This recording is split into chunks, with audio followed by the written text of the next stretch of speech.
After a concert, I found myself in the arms of a stranger who whispered, "You don't have to tell anyone." I replied, "This stays between us." He smiled, "Then why did you kiss me goodbye?" My best friend asked, "Why didn't you come home last night?" I knew my one-night stand was a secret I couldn't keep forever. I still don't know how it happened. Or maybe that's a lie.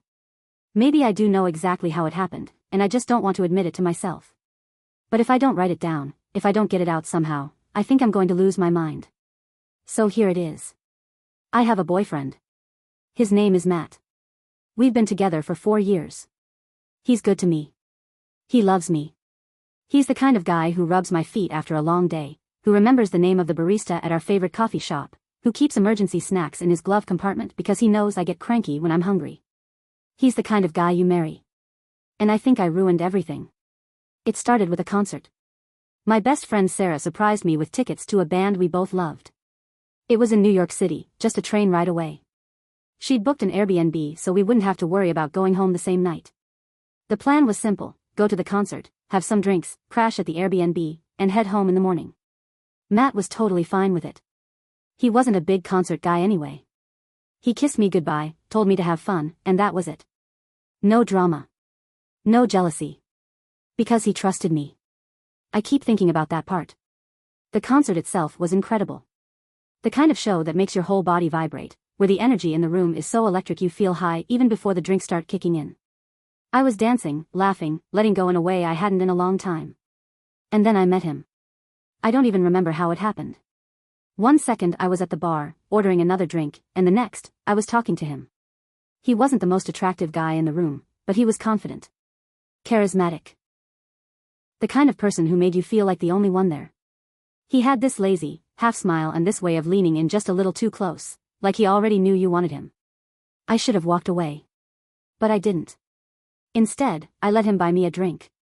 And then another. And then we were talking like old friends, like we'd known each other for years, like the whole room had blurred away. His hand brushed mine when he passed me my glass, and my stomach twisted in a way I couldn't ignore.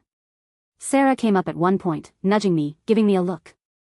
Not judgmental, but curious. Like, "What are you doing?" I waved her off. Told her it was nothing. But I think, deep down, I already knew I was playing with fire. After the concert ended, the crowd spilled into the streets. People were laughing, singing, stumbling into cabs. The air was thick with summer heat and sweat and bad decisions waiting to happen. Sarah wanted to head back to the Airbnb. I told her to go ahead. I wanted to grab one more drink. She hesitated. "You sure?" I nodded. Lied. Told her I'd be right behind her. And then he was there again, standing beside me, hands in his pockets, grinning like he knew a secret I didn't. "You coming?" he asked. And I said yes. I should have gone home. I should have texted Matt. Instead, I got into a cab with a man I had known for maybe 2 hours. The hotel was nice. Not flashy, but expensive enough to feel like a bad decision. The kind of place where people went to disappear for a night. I followed him up in the elevator, standing too close, my heart pounding so hard I could hear it in my ears. I could have left. I could have pressed the button for the lobby, walked out, gone back to Sarah's Airbnb, crawled into bed, and woken up with nothing but a hangover. But I didn't. He pulled me against him the second we stepped into the room. His hands were warm, his breath was hot against my skin, and I let myself forget. For one night, I let myself be someone else. It was fast. Messy. The kind of thing you barely remember in flashes. His hands on my back. My nails on his shoulders. Sheets tangled around our legs. A blur of skin and sweat and lips that didn't belong to the person I loved. And then, silence. I laid there, staring at the ceiling, my whole body buzzing, my mind racing. What had I done? I turned to leave. And that's when he said it. "You don't have to tell anyone." His voice was soft, teasing, like this was some harmless little secret. And like an idiot, I replied, "This stays between us." He smiled. "Then why did you kiss me goodbye?" I don't even remember doing it. But I must have. Maybe out of habit. Maybe because I was still drunk and stupid. I didn't answer him. I just grabbed my clothes and ran. My phone had 26 missed calls from Sarah. A text that made my stomach drop. "Where the hell are you?" I didn't even know what to say. I walked back through the city in last night's clothes, feeling like every single person could see what I'd done. Like the guilt was written all over me. When I finally made it back to the Airbnb, Sarah was waiting. She looked at me. Then at my clothes. The smudged lipstick. The way I couldn't meet her eyes. Why didn't you come home last night? I opened my mouth to lie. But I couldn't. Her face twisted. Not in anger. Not yet. Just shock. Disbelief. Tell me you didn't. I couldn't do that either. I don't even remember what I said. Maybe I tried to downplay it. Maybe I just stood there like an idiot, waiting for her to tell me what to do. But Sarah wasn't that kind of friend. She just shook her head, turned around, and walked away. And I stood there, alone, knowing I had just made the biggest mistake of my life. I sat on the edge of the bed, staring at the floor, feeling my stomach twist itself into knots. Sarah hadn't spoken to me since she walked away. She went straight to the bathroom, slammed the door, and didn't come out for an hour. When she did, she didn't even look at me. The weight of what I'd done pressed down on me like a vice. I had cheated. Lied. Betrayed the one person who had never given me a reason to doubt him. And now, Sarah, my best friend, my closest confidant, wanted nothing to do with me. I wanted to fix it. But I didn't even know where to start. The train ride home was unbearable. Sarah sat 2 seats away from me, scrolling through her phone, her headphones in, completely ignoring me. Every time I glanced at her, my chest got tighter. I kept my own phone face down on my lap. I hadn't responded to Matt's texts from the night before. Did you get back okay? Everything good? Sarah said she lost you for a bit. You alright? The last one sent a jolt of panic through me. Sarah had told him something. Maybe not everything. Maybe just enough to cover for me, to explain why she hadn't known where I was. But it was enough to make my hands shake. I typed out a response. Yeah, I just had too much to drink. Slept it off at a friend's place. I'm fine. It was almost too easy. A single lie. That's all it took. Matt responded within seconds. Glad you're okay. Can't wait to see you. I could have cried. I got home late that night. Matt was waiting for me, sitting on the couch with a bowl of popcorn, watching some documentary. The second I walked in, he grinned, put the bowl down, and stood up to pull me into a hug. I almost flinched. He smelled familiar, clean laundry, a hint of cologne, the faintest trace of the coffee he drank too much of. The smell of home. Of safety. I didn't deserve it. How was it? He asked, kissing the top of my head. Concert good? I nodded, forcing a smile. Yeah. It was amazing. He pulled back, studying me, his expression soft. You look exhausted, he said. Come here. And then he grabbed my hand and led me to the couch, pulling me down next to him, tucking me under his arm like he always did. Like nothing had changed. I sat there, stiff, my body screaming at me to move, to pull away. But I didn't. I stayed. Because I didn't know how to leave. The first week back felt like I was moving through fog. I barely ate. Barely slept. Sarah wouldn't answer my texts. Matt didn't notice, at least, not at first. He was busy with work, distracted with other things. But by the 4th or 5th night, he started watching me a little closer. You okay? He asked one night as I picked at my dinner, moving food around my plate without eating it. Yeah, I said, forcing another smile. Just tired. He didn't look convinced. I didn't blame him. The first real sign of trouble came from an unexpected place. It was a Wednesday afternoon. I was at work when my phone buzzed with a message from a number I didn't recognize. Hey. Didn't think I'd hear from you again, but I guess I was wrong. My blood ran cold. I stared at the screen, my breath catching in my throat. I knew who it was before I even read the next message. Not gonna lie, I was kinda hoping you'd reach out. But hearing from your boyfriend instead? That was a surprise. My stomach flipped. My hand started to shake. I scrambled to type back. What the hell are you talking about? 3 dots appeared. Then, relax.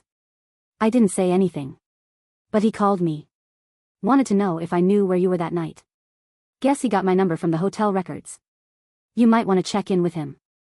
My heart slammed against my ribs. I didn't even think. I grabbed my phone, dialed Matt's number, and practically ran out of the office. He picked up on the first ring. Hey, he said, his voice casual. Too casual. Matt, I breathed, already panicking. Why did I what? Why did you call him? There was a pause. Then, quiet. So you do know who he is. My knees almost gave out. I leaned against the wall, gripping my phone so tight my fingers hurt. Matt, I whispered. I can explain, you don't have to. His voice was eerily calm. I already know. The line went dead. I stood there, gripping my phone, staring at the blank screen like I could will it to turn back on. Like I could undo whatever had just happened. Matt knew. He knew. I don't remember how long I stood outside my office building, my heartbeat slamming against my ribs, my breath coming in short, shallow gasps. People brushed past me on the sidewalk, the sounds of the city roaring in my ears, but it all felt far away. I wanted to call him back. But what would I even say? I already knew the answer. Nothing. There was nothing I could say to fix this. I had to go home. The apartment was quiet when I walked in. Matt's keys were on the counter. His shoes by the door. He was home. I found him in the kitchen, leaning against the counter, scrolling through his phone like he wasn't waiting for me. But I knew better. He didn't look up. Didn't acknowledge me. I swallowed hard. Matt, why him? His voice was flat. Emotionless. I opened my mouth, then closed it. He set his phone down, finally looking at me. His face was calm, but his eyes were something else. Not angry. Not sad. Just, empty. I had never seen him like that before. You lied to me. He said it like a fact. Not a question. I felt sick. I stepped forward. I don't. The sharpness in his voice stopped me cold. He shook his head, exhaling through his nose. Do you even know his name? I froze. And that was enough. That was all he needed. Matt let out a bitter laugh, running a hand through his hair. Jesus Christ. I had to fix this. I had to say something, anything, that would make this right. It didn't mean anything, I blurted. Matt's jaw clenched. His fingers curled into fists at his sides. Yeah? Then why did you kiss him goodbye? I felt like the air had been punched out of my lungs. I hadn't told anyone that. Not Sarah. Not even myself. But he had. I could see it now, Matt, calling that hotel, asking for information. Finding the guy's number. Dialing it. Waiting. Hearing his voice. Hearing the truth. My hand started shaking. Matt, please. He stared at me for a long time. Then he shook his head, grabbed his keys, and walked out the door. I don't know how long I sat on the kitchen floor after that. Long enough for the room to grow dark. I didn't cry. I couldn't. I wanted to scream. To punch something. To take back time, erase everything, make it so none of this had ever happened. But I couldn't. Instead, I grabbed my phone, my fingers trembling as I pulled up Sarah's number. She answered on the second ring. What? Her voice was clipped, sharp.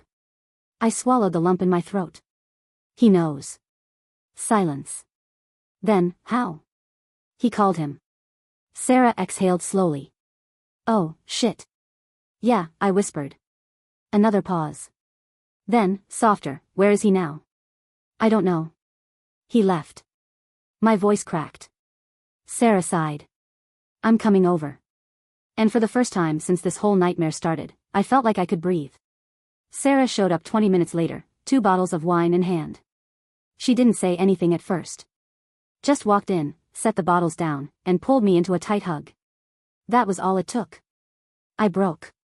Sobs racked through me, my whole body shaking as I clung to her.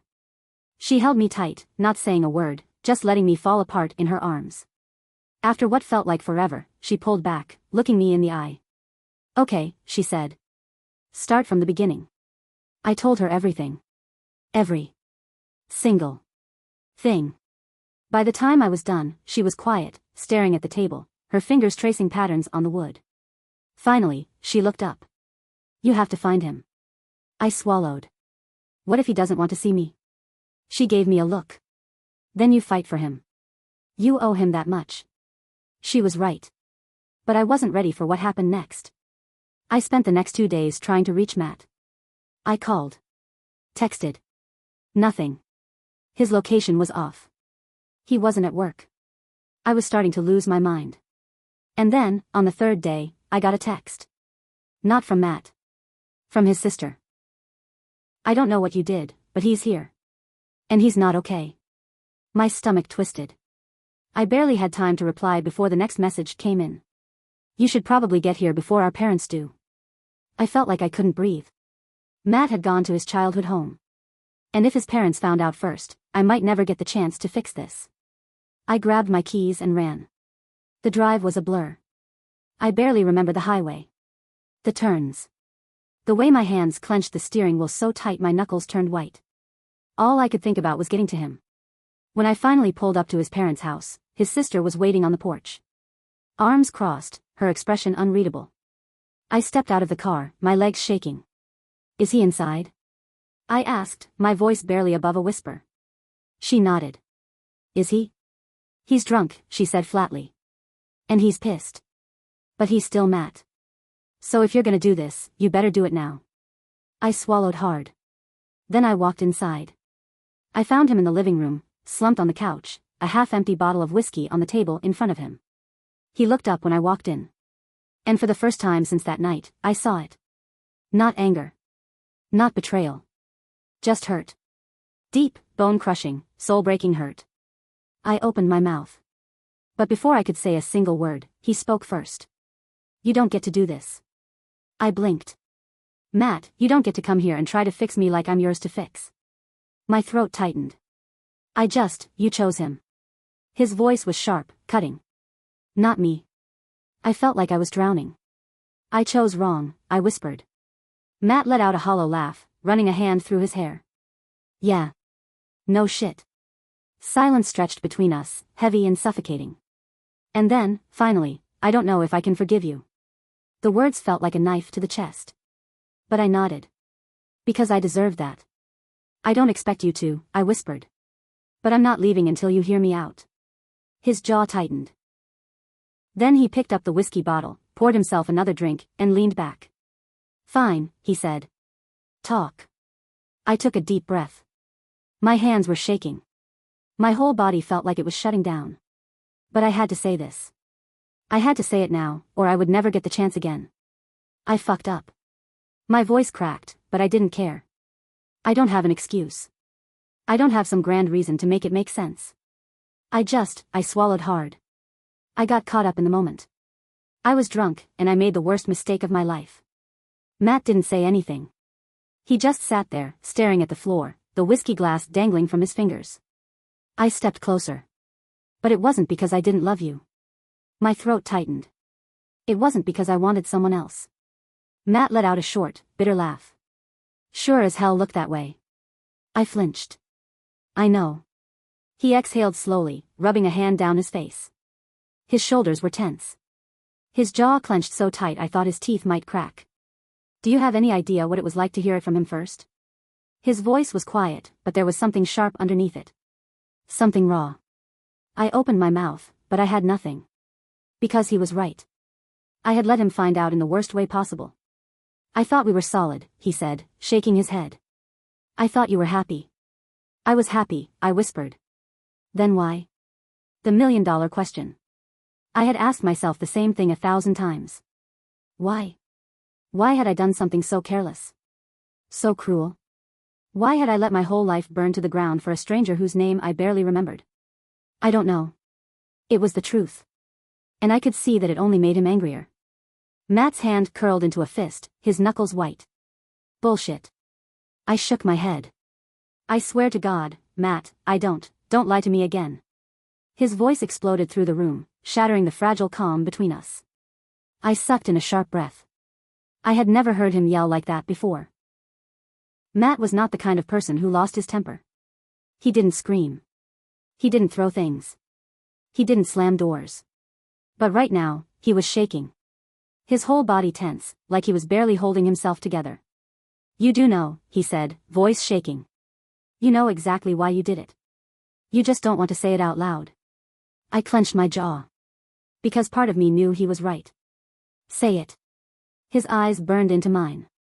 Just fucking say it. Tears blurred my vision.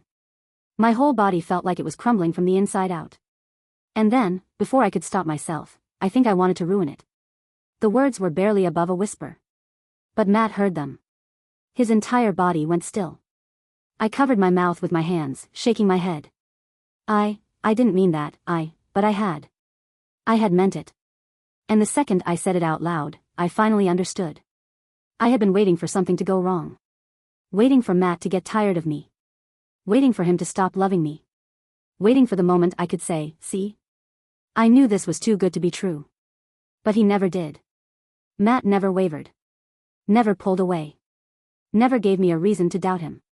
And it terrified me. So I had made a reason. I had been the one to ruin it. Matt let out a slow, shaky breath. He looked away, his jaw flexing, his eyes shining. That's worse, he whispered. And it was. Because it meant I had never even given us a chance. I had taken something good, something solid, and broken it. Not because Matt wasn't enough. But because I wasn't. The silence stretched between us. Matt ran a hand through his hair, exhaling through his nose. I can't do this. Panic clawed up my throat. Matt, please, no. He shook his head. I can't. His voice cracked. I spent the last 4 years thinking we were building something real. That we were forever.